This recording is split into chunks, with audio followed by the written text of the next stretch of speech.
Hi everyone, so this is just a really quick video today.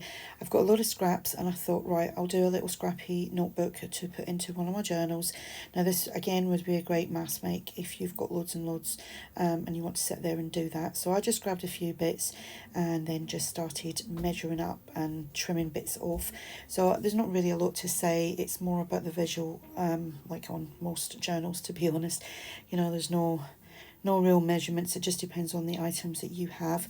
So you can just sit back, I'll put a little bit of music on. If there is any questions that you need to ask, or like you know you don't know anything, whatever, then just ask away in the comment section and I will get back to you. So here it is.